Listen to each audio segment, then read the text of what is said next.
Assalamualaikum warahmatullahi wabarakatuh. Waalaikumsalam. Alhamdulillahirabbil wa bihi nasta'in wassalatu wassalamu ala abdil wadin wa ala alihi washabihi ajmain amma ba'd. Asyhadu an la ilaha illallah wa asyhadu anna Muhammadan abduhu wa rasulullah nabiyya ba'da. Alhamdulillah sahabat ngaji cerdas dan pemirsa Kodondi channel. Emang ada channel Donitan? Lagi hibernasi. Oh, hibernasi. Lagi dipinjem. Insyaallah kita doakan balik lagi ya, insyaallah. Insyaallah. Tanggal 25 kena serangan hacker, insyaallah balik lagi lah ya. Insyaallah. Jangan diserang, nanti diserang Lagi itu dipinjem kayaknya ya. dipinjem sama karena pemiliknya ya. iya karena pihak sebelah bilangnya karena azab. Waduh. Ada yang bilang kena azab dari Tuhan katanya. Keadaan banget ngomong gitu ya. Karena dibuka bibir saya nggak suka gitu. Saya minta kepada Tuhan supaya diajab. Apa sih lu? Ada loh kemarin loh. Minggu kemarin sebelum hari Jumat itu ada yang nulis di IG. Kamu lihat ya, hari Jumat jam 3 sore kamu bakal kena hukuman langit katanya. Ada yang ngomong gitu. Nggak taunya hari Jumat jam 3 sore gua sadetan orang di sini. Ya. Hadiah langit. Hadiah langit. Aduh. Oke. Oh, ini sedang rame ya pemirsa, potongan videonya Ustadz Adi Hidayat tentang beliau mengundang beberapa mahasiswi ya, kayaknya di kampus. Itu entah acaranya di kampus ya, Kuliah umum sih. kuliah ya. umum lah ya. Hmm, Mengundang beberapa mahasiswi yang beragamanya beda-beda nih. betul. Gitu. Dan ini viral. Ini mau ngapain? Maksudnya mau reaction? Mau apa nih? Hah? Mau reaksi boleh. Lu demen banget sih reaction. Lebih kepada apa ya? Memberikan. Ya. Nah, karena kan gini kok. Karena responnya itu macam-macam kok ya. Kita kan masyarakatnya majemuk. Ya walaupun Muslim tapi juga kan beberapa pandangannya berbeda nih. Nah, ada yang memang pro dengan Ustadz Adi Hidayat, ada juga yang ya macam-macam lah ya, Ya, ya. responnya. Nah, karena di kanan kiri saya ini tadi apa? Mantan-mantan. MA. Ini MA, Erik. ini MK gitu ya. Jadi gini aja, Erik Rianto LCMA. LC-nya? LC-nya lulusan Cimahi. MA-nya mantan Adven. Kalau ini LCMK, Cibubur. lulusan Cilacap. Cilacap ya, Cilacap. MK, MK-nya Mantan kafir. Lulusan Cilacap mantan kafir. Nah, kalau orang Sunda ngomongnya bukan mantan kafir. Apa? Mantan kafir. F-nya ada P gitu ya. Iya. Pakai P. Tetap aja nggak bisa ketinggalan. Jadi kita LC-nya lulusan Cimahi. MA-nya mantan Adven. Oh ini LCMK. ingin mengambil angle ya, angle yang berbeda. angle. Bahasanya kan ini kan bahasa Inggris mantap ya. Jadi dari angle yang berbeda karena di kanan kiri saya ada pakar-pakarnya, jadi saya ingin Pakar.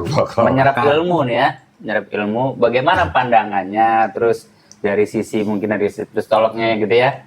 Nanti mungkin Kodondi akan menjelaskan sama Kang Eri. Bagaimana Kak Kodondi pendapatnya, terus pandangannya tentang video yang viral ini kok? Ya, ini kan ya belum salam lagi. Assalamualaikum warahmatullahi wabarakatuh. Alhamdulillahirabbil alamin wassalatu wassalamu ala rasulillah. Ya, kalau aduh ini guru kita lagi nih. Saya suatu saat bisa melihat satu meja ya, Kodondi dan Ustadz Hidayat ya. Waduh, Ya, insya ini Allah. kalau di channel saya biasanya kena tampol nih. Cuma kan ini guru, ya kan? Tapi bukan guru yang ditampol. Iya. Yang di tengah Siapa? nanti. Oh, yang depan. Salah baca, malu-maluin. Oh, gitu. Ada salah Pak? Ada salah baca. Oh, Ya, salah ya. bacanya siapa nih yang tempat- salah baca, nanti kita Nanti lihat kita ya, gitu ya. Nanti Nah. kita korek ya. Kan Ya, ini, terus, Kak. kan ini kan videonya cukup panjang nih. 56 Hampir 1 jam lah ya. 56 menit 15 detik lah ya. Saya udah nonton dari awal. Nah, bagian yang di apa namanya yang kemana-mana bagian videonya itu, saya juga menerima beberapa kiriman lewat WhatsApp potongan daripada video ini ketika Ustadz Adi Hidayat merespon seorang mahasiswi putri yang membacakan Yohanes 3 ayat 16. Nah, ceritanya ini lagi apa gitu loh. Ya. Ceritanya ini kan ada sebuah acara di sebuah kampus yang mana Ustadz Adi Hidayat itu sebagai pembicara utama. Ya, di sini sebelum Ustadz Adi Hidayat mengundang mahasiswi putri yang beragama selain Islam, Ini sebelumnya sudah mengundang mahasiswa-mahasiswa yang muslim ke atas. Ke panggung ini ya. Ke panggung, ya. Bahkan beberapa mahasiswa juga menerima uang gitulah, sejumlah uang. Nah, ketika video itu dianggap seperti ini, gimana ceritanya kalau Ustadz Adi Hidayat begini gitu lah ya. Nanti begininya bagaimana nanti kita nonton. Itu memang menimbulkan beberapa reaksi. Saya udah nonton beberapa reaksi, ada yang mengatakan bahwa ini gimana nih kok Ustadz Adi Hidayat kok memotong-motong ayat. Terus kemudian ada juga yang bilang bahwa Ustadz Adi Hidayat diduga apa ya? Menyamakan. Ya, menganggap bahwa ayat di dalam Quran itu sama dengan Yohanes 3 ayat 16. Oke. Nah, kita lihat aja mendingan secara utuh detik-detik atau momen ketika Ustadz Adi Hidayat mengundang beberapa mahasiswi putri ke atas panggung. Jadi kita bisa ngelihat bener nggak apa yang dituduhkan atau apa yang dikritik gitu lah ya. Kita lihat aja ya di sini ya. Ini mulainya dari menit ke 51 sampai 18. Ya oke, pokoknya 51 aja dulu ya, 51 18 ya. Ya, kita lihat ya. Siap. Oke, saya cuma minta satu aja ya. Nama siapa? Maria Christina Mutibaria. Oke, Maria. Satu lagi? Desri Sukurniata Wambenoa. Desti. Kemudian? Ananda Patricia. Ananda Patricia. Saya panggil Tia ya. Oke. Nanda. Oke. Maria, masing-masing satu-satu sebutkan satu ayat dalam kitabnya aja. Satu ayat aja. Oke. Maria? Wah, bingung dia. Mau ayat apa ya? Satu aja. Ya? Bebas. Oke, kita pindah dulu. Yohanes 3 ayat 16, beginilah bunyi firman Tuhan. Ya. Karena begitu besar kasih Allah akan dunia ini, maka ia mengaruniakan anaknya yang tunggal, supaya orang yang percaya kepadanya tidak binasa, melainkan beroleh hidup yang kekal. Amin. Baik. Terima kasih. Nah, yang orang Islam tahu nggak ayat Quran terkait dengan Isa atau Yesus Kristus? Quran surah 19, suratnya Maryam di ayat ke-31. Siapa yang hafal? Apa 5 juta? Tidak, siapa yang hafal? Qala inni abdullahi ataniyal kitaba waja'alani mubarakan ainama wa awsani bis shalah. Tuhan telah mengutus aku untuk menjadi penyebar risalah yang terbaik dan membawa berkah kepada siapapun yang aku ajarkan. Mirip ya? Oke, John. Lahir. Matius 7 ayat 7, firman Tuhan, mintalah maka kamu akan diberikan, carilah maka kamu akan mendapatkan, ketoklah pintu maka akan dibukakan bagimu. Baik, ulangi sekali lagi pelan-pelan. Matius 7 ayat 7, mintalah maka akan diberikan kepadamu, carilah maka kamu akan mendapatkan, ketoklah maka pintu akan dibukakan bagimu. Baik, kira-kira tahu nggak di Quran ada yang ayat mirip seperti ini?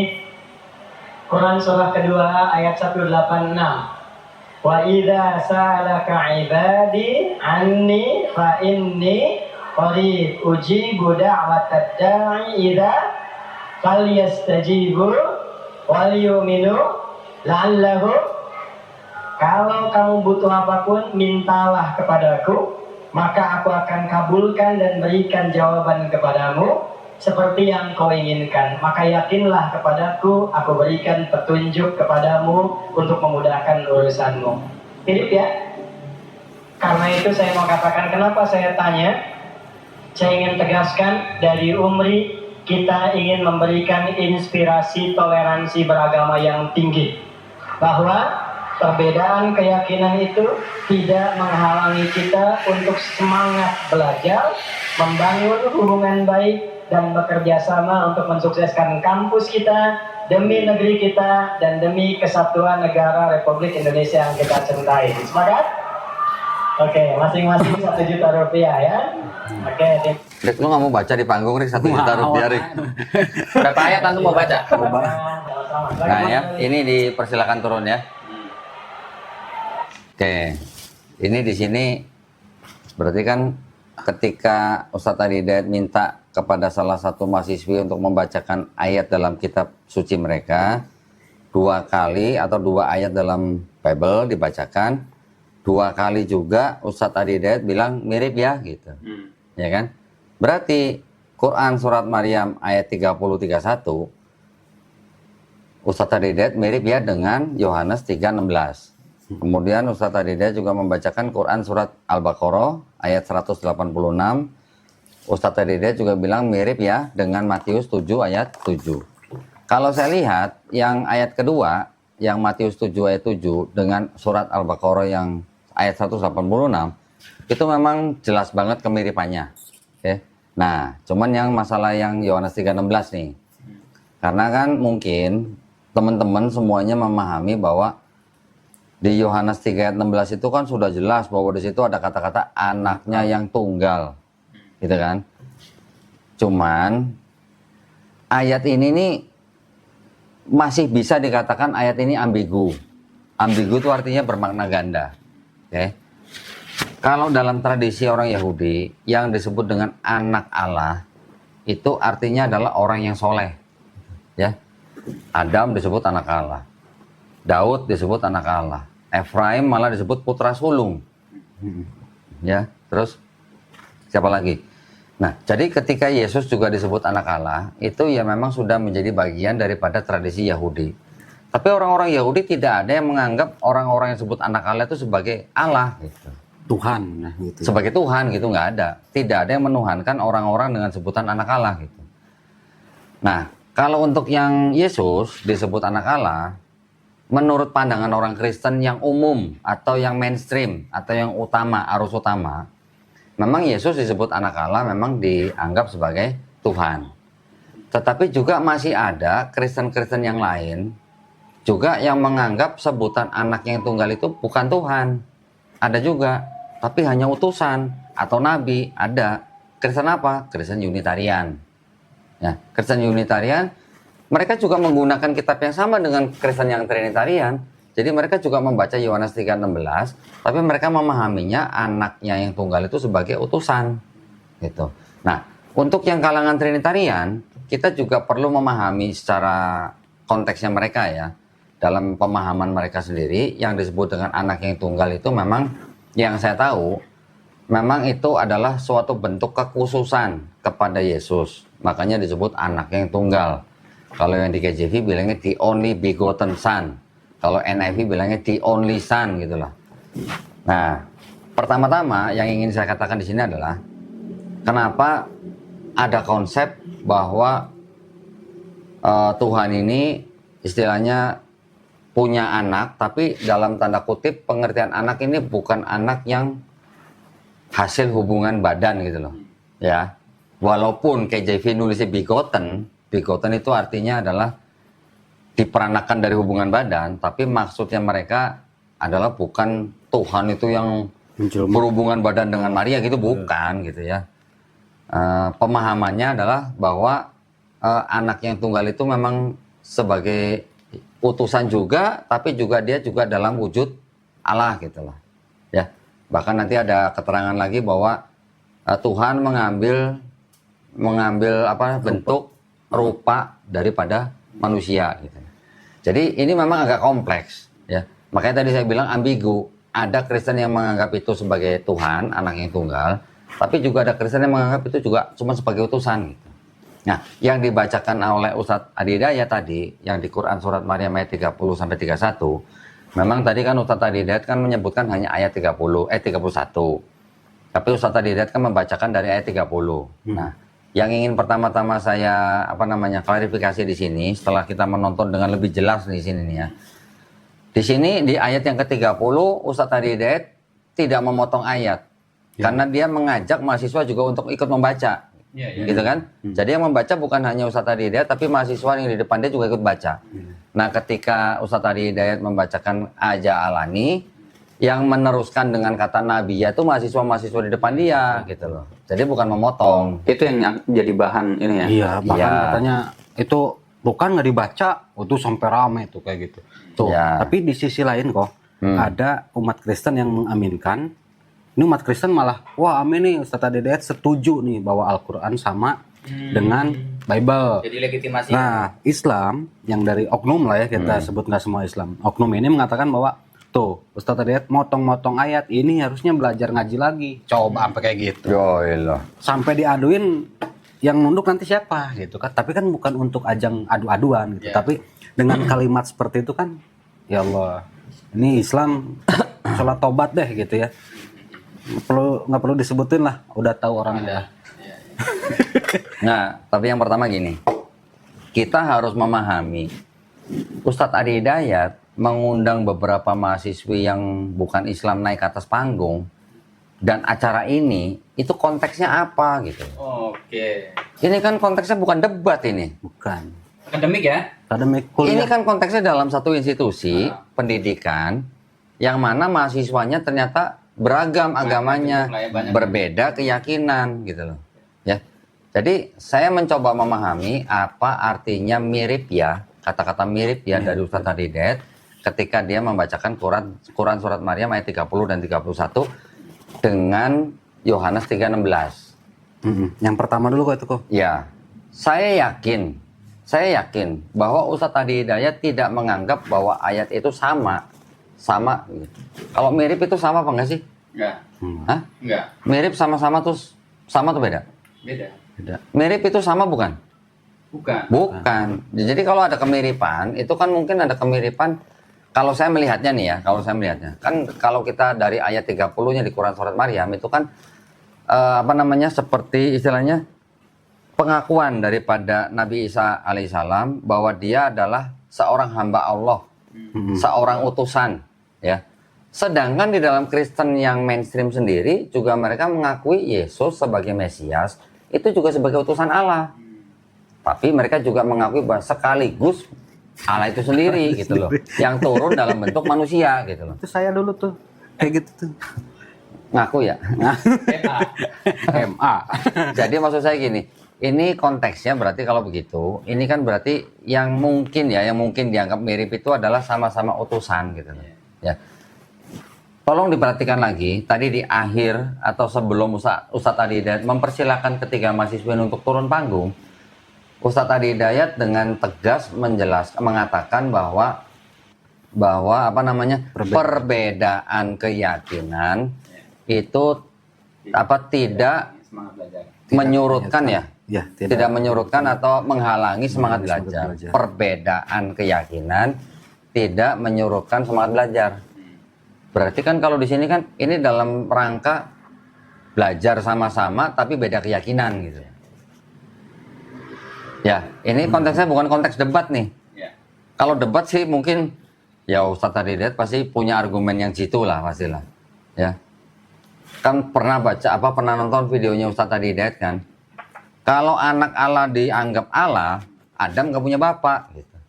Kenapa Adam nggak dianggap Allah gitu? Betul kan? Pernah ada kan? Pernah.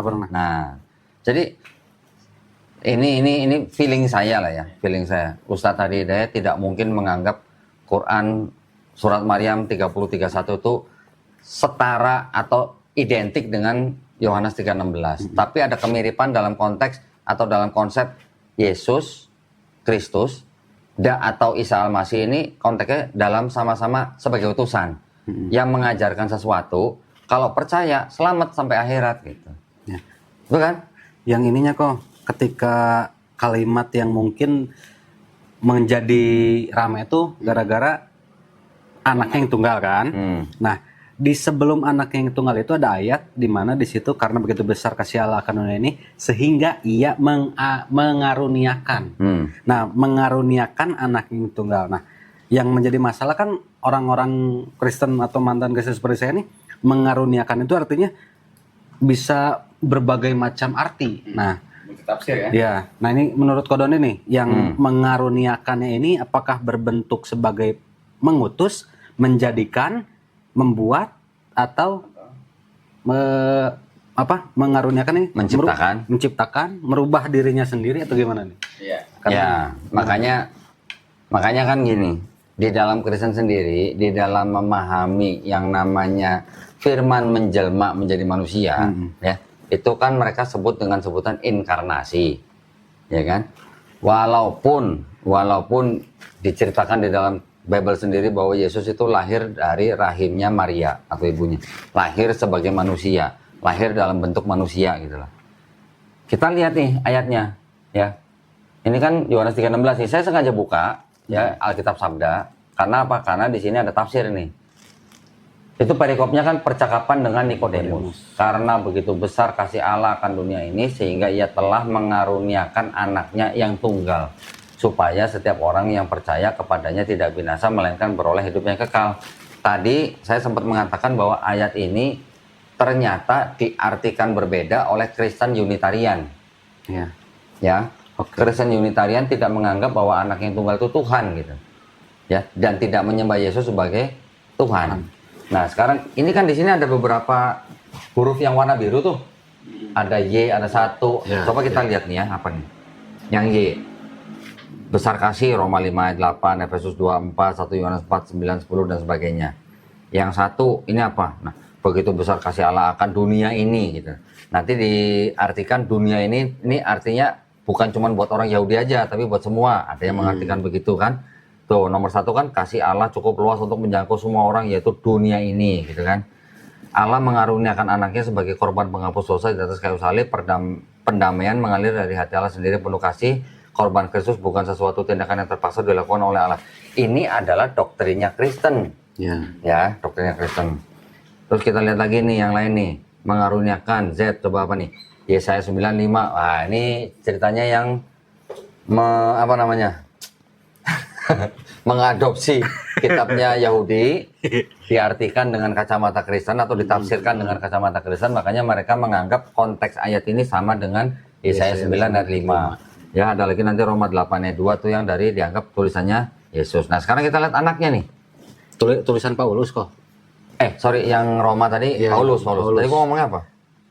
Yesus. Oh, Yesus, sorry. Nah, kalau yang kata anaknya ini itu mereka mengambil referensi silangnya dari Kejadian 22 ayat 12. Ini soal apa? Ini adalah soal Abraham dan Ishak yang dianggap sebagai anak yang tunggal yang mau disembelih. Lalu ia berfirman, jangan bunuh anak itu dan jangan kau apa-apakan dia, sebab telah ku ketahui sekarang bahwa engkau takut akan Allah dan engkau tidak segan-segan untuk menyerahkan anakmu yang tunggal kepadaku. Nah, artinya di sini adalah bentuk daripada ketaatan Abraham, ya, yang punya anak yang tunggal, dianggapnya nih Ishak nih. Makanya ada perintah jangan kau apa-apakan. Ini adalah konteksnya ketika Tuhan menghentikan Abraham ketika mau menyembelih anak yang tunggal. Jadi di sini anak yang tunggal di sini boleh dikatakan nih disambungkan dengan konteks atau dengan konsep ketika Abraham disuruh atau diperintahkan untuk menyembelih anak yang tunggal. Oke, berarti seolah-olah ini adalah bentuk daripada kasihnya Tuhan kepada manusia sehingga rela mengorbankan atau mengaruniakan anak yang tunggal. Tapi mengaruniakan anak yang tunggal ini juga bisa diartikan mengutus utusan. Berarti mirip kan? Ya kok ya? Antara tadi Ustadz Adi Hidayat tuh ngomong kan Kola ini Abdullah. Itu kan udah jelas ya bahwa aku ini adalah hamba Allah. Hamba Allah utusan bukan? Utusan. Terus dia bilang menjadikan aku seorang nabi. Iya. Itu udah jelas berarti memang mirip sih di sini kalau misalnya sehingga ia mengaruniakan anaknya tunggal, sehingga kalau bisa diartikan sehingga Allah mengutus anak yang soleh yaitu Isa Al-Masih alaihissalam atau Yesus Kristus. Nah, ada tafsirnya nggak kok? Coba kita lihat. Yang mana? Nah, ini gini. Tadi kan sempat saya ngomong bahwa Yesus tetap biar bagaimanapun kan orang Kristen mengakui bahwa Yesus adalah seorang manusia, seorang utusan, seorang tuan, seorang junjungan, seorang rabi, juga seorang Tuhan. Kok seorang Tuhan? Digondol semua. Ya, bukan seorang Tuhan, maksudnya juga sebagai Tuhan. Gitu. Jadi Kristen yang mainstream menganggap Yesus selain sebagai manusia, nabi, junjungan, tuan, rabi, Tuhan juga gitu. Ini semua gelar diberikan kepada Yesus. Kalau kita ngelihat begini, ini nanti saya sedang buka tafsir atau catatan nih ya. Nah, ini kan tafsir nih, ada Full Life, Matthew Henry, SH, Atli, Galila, BIS, Jerusalem, ND. Nah, ini kebetulan tadi saya buka yang ND. Coba kita lihat di sini. Di sini ada kata-kata atau kalimat begini nih. Karangan ini sebenarnya berbentuk serangkaian pembicaraan Yesus yang berpusatkan pada suatu kejadian atau dalil ataupun berpangkal padanya. ada gagasan Yohanes yang tertentu yang menghubungkan pembicaraan-pembicaraan itu menjadi satu kesatuan sebagai bukti, atau lebih tepat kalau dikatakan sebagai kesaksian bahwa Yesus benarlah Mesias apa nih? Utusan Allah. Ya. Dan sendiri berwujud Allah. Nah, kalau yang sendiri berwujud Allah kan tadi yang saya bilang. Jadi Yesus itu utusan juga, nabi juga, junjungan, tuan, rabi, Tuhan. Gitu. Ya, semua gelar diborong gitu istilahnya. Nah, jadi kalau dalam konteks utusan ya mirip bisa dikatakan gitu. Utusan. Karena di ayat 30 kan juga Isa berkata, aku adalah hamba Allah. Hamba Allah adalah utusan. Gitu. Diberikan kitab Injil dan menjadikan aku seorang nabi. Nah, seorang nabi. Ya udah jelas lagi kan, hamba Allah nabi gitu. Cuma yang tadi yang tengah tuh nggak terima. Yang tengah udah. Udah gitu-gitu. Yang tengah mana? Kepalanya udah goyang-goyang. Lu pantas banget sih pala lu. Habisnya nggak enak yang tengah. Udah ngeliat lirik-lirik. Itu yang salah bukan bacanya. Yang bacanya salah. Yang salah harusnya kan karena begitu besar kasih Allah kanun ini sehingga. Tapi dia ngomongnya maka. Ya, itu mah Nggak ada kok dari versi-versi yang mana nggak ada. Semua sehingga. Ya betul nggak merubah makna satu ayat lah lu. Gitu aja lu. Nggak mau, harus dikoreksi. Nanti ketemu saya ya. Enak aja. Nah, terus juga jadi gini. Kan ada kata-kata supaya setiap orang yang percaya kepadanya tidak binasa melainkan beroleh hidup yang kekal. Di sini kan juga nggak ditulis supaya setiap orang yang percaya kepadanya sebagai apa, kan nggak ditulis. Nih. Hah? Mau sebagai nabi, sebagai Tuhan kan nggak ditulis. Hanya percaya kepadanya, artinya percaya kepada Yesus kan. Nah, melainkan beroleh hidup yang kekal. Jadi kalau dikatakan percaya kepada Yesus tidak binasa, berarti bagaimana caranya orang itu supaya tidak binasa dengan percaya tuh maksudnya gimana? Percaya kepada apanya? Apakah percaya kepada ketuhanannya, atau percaya kepada kenabiannya, atau percaya kepada pengajarannya? Kan bisa semua gitu loh. Percaya dia itu anak Allah, itu menurut Kristen. Ya anak Allah kan menurut Yahudi kan orang soleh. Iya, orang soleh, betul. Menurut Kristen sendiri juga orang-orang atau yang orang-orang Kristen yang membawa kedamaian juga disebut anak-anak Allah juga. Iya, di Matius 5 ayat 9, berbahagialah orang-orang yang membawa damai karena mereka akan disebut anak-anak Allah. Kita buka nih, langsung aja kita buka Matius 5 ayat 9. Nah, kita coba lihat nih. Berbahagialah orang yang membawa damai karena mereka akan disebut anak-anak Allah juga gitu. Cuman bedanya adalah kalau Yesus selain anak Allah, dia adalah anak Allah yang tunggal gitu loh. Tunggalnya itu yang mungkin tadi satu konsepnya adalah Abraham dan Ishak, ya kan? Yang kedua, tunggalnya ini mungkin juga bisa menjadi bentuk inkarnasinya Tuhan menjadi manusia. Itu bisa. Tapi jangan lupa ada Kristen yang tidak memahami Yohanes 3:16 dan menyembah Yesus sebagai Tuhan. Nah, kalau misalnya ditanya gini kok, kalau misalnya memang kita percaya kepada Yesus, kalau percaya kepada Yesus atau Isa Al-Masih, lalu memperoleh hidup yang kekal. Nah, bagaimana cara memperoleh hidup yang kekal itu kok? Ya berarti kan mengikuti ajarannya. Ada di Yohanes 17 ayat 3 ya kalau nggak salah. Nah, itu utusan. Yang Yohanes 17:8 dulu deh coba. 17:8. Nah, nih kita lihat nih ya. Yohanes 17:8. Coba nih apa nih? Sebab apa? Segala firman Yang engkau sampaikan. engkau siapa? Engkau Allah. Bapa. Sampaikan kepadaku. Akunya siapa? Yesus. Telah ku sampaikan kepada mereka dan mereka telah menerimanya. Mereka tahu benar-benar bahwa aku datang daripadamu dan mereka percaya bahwa engkaulah yang telah mengutus aku. Waduh. Kalau kalimat bahwa aku datang daripadamu dianggap sebagai harfiah, nah kan berarti bertentangan dengan cerita bahwa Yesus lahir dari Maria. Ya kan? Tetapi kalau diartikan bahwa aku datang daripadamu itu artinya ajarannya Yesus berasal dari Bapa. Bisa nggak? Masuk kan? Masuk. Jadi, dan mereka percaya bahwa engkaulah Bapa yang telah mengutus aku. Berarti kalau utusan apa sih? Nabi juga kan? Iya. Nah, sudah. Ya ini sih kita bukan mau ngajak berdebat siapa-siapa enggak. Ini hanya kita mencoba mengajak berpikir doang gitu loh. Iya. Ya. Artinya kalau orang Kristen, teman-teman kita yang Kristen mempercayai bahwa Yohanes 3:16 itu membuktikan bahwa Yesus Tuhan, itu hak mereka. Nggak bisa diganggu gugat. Tapi masalahnya ayat itu juga masih bisa dikatakan ambigu gitu. Karena dengan di apa namanya di zaman sekarang kita masih bisa melihat Kristen yang juga sama-sama menggunakan Yohanes 3:16 tapi tidak menyembah Yesus sebagai Tuhan. Masih ada kelompoknya gitu. Namanya Kristen Unitarian. Karena penafsiran berbeda. Berarti kan ambigu kalau begitu. Ya kan? Yang Yohanes 3:16-nya.